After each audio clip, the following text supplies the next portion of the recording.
Assalamualaikum warahmatullahi wabarakatuh. Perkenalkan, nama saya Dimas Ginanjar Sastra Wijaya. Saya mahasiswa Universitas Yudharta Pasuruan, Teknik Industri kelas 3B atau bisa disebut semester 3 ya. Pada video kali ini saya akan membahas soal UTS mata kuliah Kimia Industri semester 3, yang mana ada 5 soal yang akan dibahas.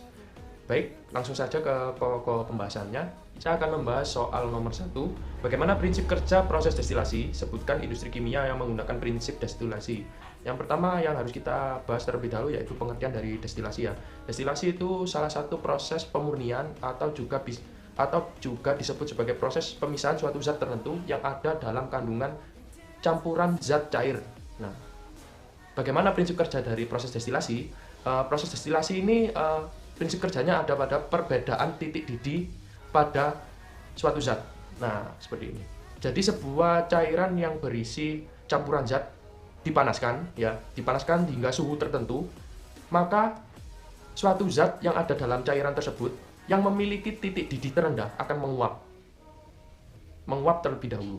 Nah, ketika zat yang menguap tersebut mengembun atau didinginkan, maka gas uap tersebut akan menjadi cair. Nah, ini tetesan cairan ini merupakan zat murni atau bisa disebut sebagai destilat. Contoh proses destilasi pada dunia industri yaitu salah satunya yang pertama, destilasi dalam pengolahan minyak bumi menjadi produk berbagai macam produk bahan bakar seperti solar, bensin, dan bahkan oli pelumas. Perusahaannya yaitu perusahaan Pertamina ya. Yang kedua, destilasi pada pengolahan tebu. Nah, pengolahan tebu menjadi gula. Nah, apa yang destilasi?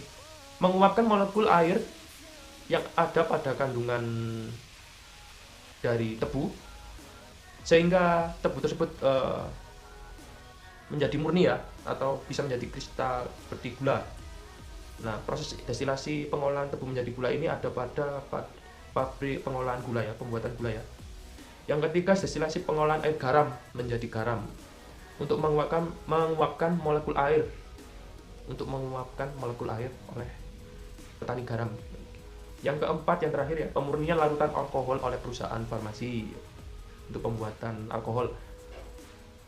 Selanjutnya yaitu soal nomor 2. Sebagian besar industri kimia menggunakan katalis dalam proses produksinya. Jelaskan bagaimana peran katalis dalam proses produksi serta pengaruhnya terhadap efisiensi industri. Yang pertama, kita harus memahami dulu apa itu katalis ya. Katalis adalah suatu zat yang dapat mempercepat reaksi kimia. Nah, katalis karena bisa mempercepat suatu reaksi kimia, otomatis dalam dunia industri katalis ini berperan penting ya. Tentunya pada biaya atau kos produksi suatu industri kimia. Nah, salah satunya peran katalis dalam dunia industri kimia yang melakukan proses kimia ya, tentunya dapat menghemat energi. Nah, dengan katalis suatu reaksi kimia dapat dipercepat tanpa mengeluarkan banyak energi ya. Misalnya kalau mempercepat reaksi kimia suatu zat A dengan memperbesar suhu. Nah, dengan katalis kita nggak perlu memperbesar suhu atau menaikkan api yang dapat berimbas pada kos produksi ya. Nah, seperti itu. Walaupun katalis ini bisa mempercepat reaksi kimia, hasil dari reaksi kimia tersebut kualitasnya masih sama, maksudnya baik ya. Tidak mengganggu kesetimbangan reaksi. Nah, seperti itu. Contoh penggunaan katalis di dunia industri kimia yaitu pembentukan asam sulfat dan juga amonia. Seperti itu, teman. Untuk soal selanjutnya yaitu soal nomor 3.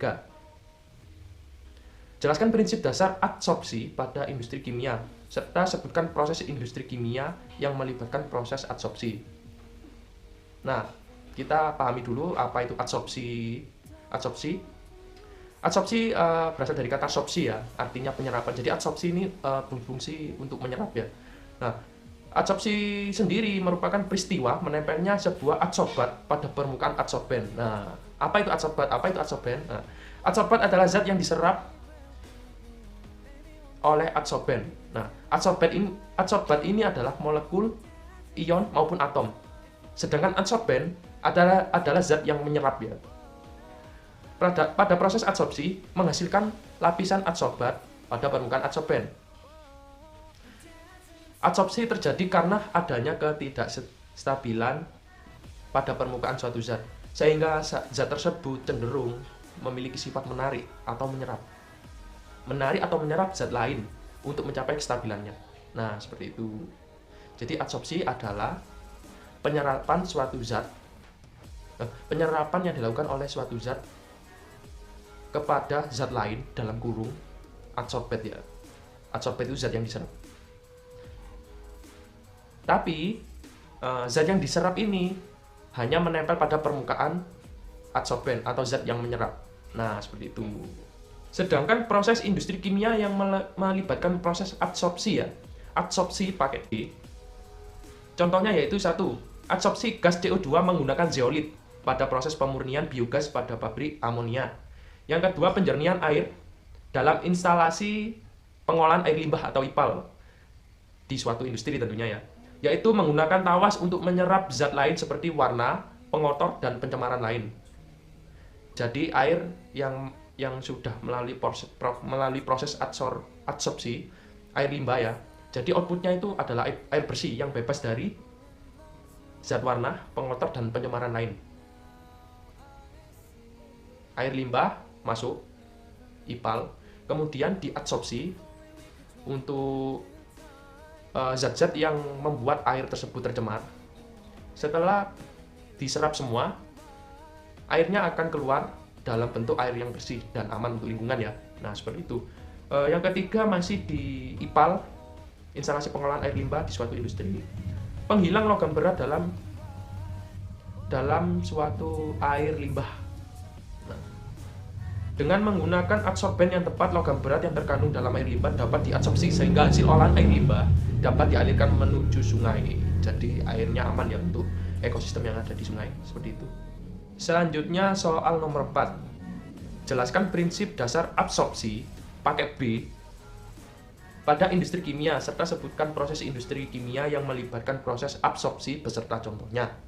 Nah, untuk yang soal nomor 3 kan kita membahas adsorpsi pakai D. Nah, untuk yang keempat ini adalah absorpsi pakai B. Bumi. Oke, absorpsi sama saja, yaitu menyerap ya. Secara detailnya, absorpsi itu terjadi ketika suatu partikel melewati atau memasuki suatu material yang bersifat ruah atau bulky, berongga, kayak spons yang menyerap air. Nah, seperti itu. Selama absorpsi, molekul terlarut dan terdifusi sepenuhnya ke dalam absorben. Jadi zat yang diserap oleh absorben pada proses absorpsi itu zatnya masuk kemudian membentuk suatu larutan. Jadi berada di dalam sebuah absorben, masuk ke dalam, bukan di permukaannya ya. Setelah larut, molekul tidak dapat dipisahkan secara mudah dalam absorben. Nah, seperti itu. Absorpsi menyerap zat hingga masuk ke dalam absorben.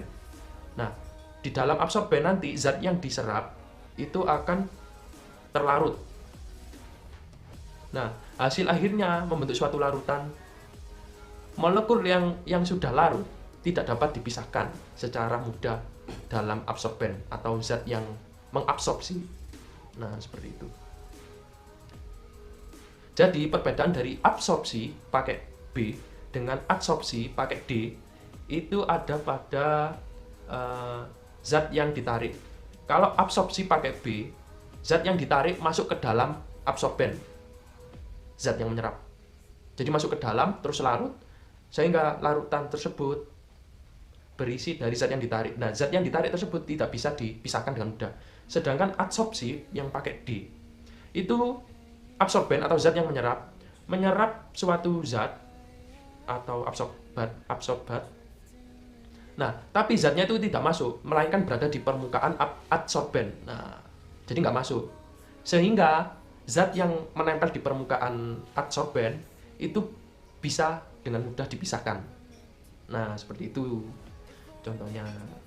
Untuk contoh proses dari industri kimia yang melibatkan proses absorpsi, contohnya yaitu 1. Absorpsi gas formaldehid dalam proses pembuatan formalin. Yang kedua, absorpsi NO dan NO2 oleh air menjadi asam nitrat. Nah, yang ketiga, dalam pembuatan etanol. Oke, the last one, soal nomor 5. Soalnya jelaskan diagram alir proses pembuatan asam sulfat dan jelaskan reaksi kimia yang terjadi pada proses tersebut. Untuk jawaban saya membahas proses pembuatan asam sulfat dengan proses kontak. Nah, dalam proses pembuatan asam sulfat ini dibagi menjadi 3 tahap, yaitu yang pertama pembentukan gas SO2. Selanjutnya yang kedua pembentukan gas SO3. Jadi gas SO2 dikonvert ke SO3 pada tahap kedua. Dan yang terakhir pembentukan asam sulfat. Nanti gas SO3 dikonvert lagi menjadi asam sulfat. Nah, untuk detailnya akan saya jelaskan. Untuk yang pertama pembentukan gas SO2. Bagaimana pembentukan gas SO2 pada tahap pertama? Belerang murni dibakar di udara menjadi gas SO2. Nah, seperti itu. Kemudian gas SO2 masuk pada tahap yang selanjutnya, tahap kedua, yaitu pembentukan gas SO3. Bisa disebut juga sebagai reaksi eksotermik. Termik ini kayaknya berhubungan dengan suhu ya. Kita pause dulu. Ada adzan.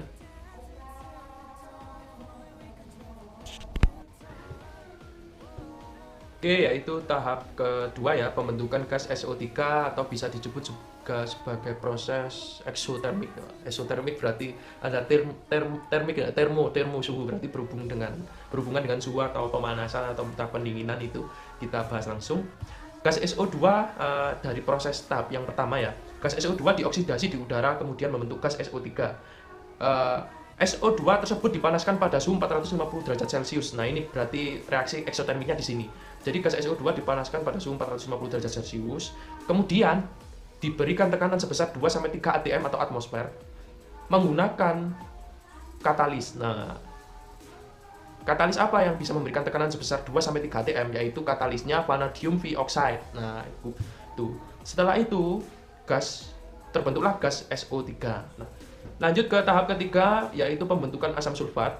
Nah, gas SO3 yang terbentuk pada tahap kedua dicampur dengan 98% H2SO4 sehingga membentuk H2S2O7 atau bisa disebut asam tirosulfat oleum. Nah, kemudian asam tirosulfat ini dicampur dengan 2% air atau H2O. H2O itu air. Nah, dari reaksi pencampuran ini membentuk 2H2SO4 atau bisa disebut asam sulfat. Nah, sudah tahap ketiga selesai. Nah, berapakah kadar asam sulfat yang terbentuk? Asam sulfat yang dihasilkan yaitu sebesar 99,5%. Wow. Bagus ya, 99,5%. Pembuatan asam sulfat dengan proses kontak ini adalah metode yang paling efektif dan efisien ya. Di dalam industri banyak digunakan karena lebih mudah dan lebih murah. Nah, lebih murahnya ini kenapa? Karena menggunakan katalis. Nah, katalisnya itu tadi, katalis vanadium V oxide. Fungsinya memberikan tekanan memberikan tekanan sebesar 2-3 atm untuk membantu proses eksotermik. Pembentukan gas SO2 menjadi gas SO3. Nah, seperti itu. Semoga bermanfaat. Sekian dari saya. Kurang lebihnya kalau ada kesalahan bisa dikoreksi di kolom komentar. Terima kasih. Wassalamualaikum warahmatullahi wabarakatuh.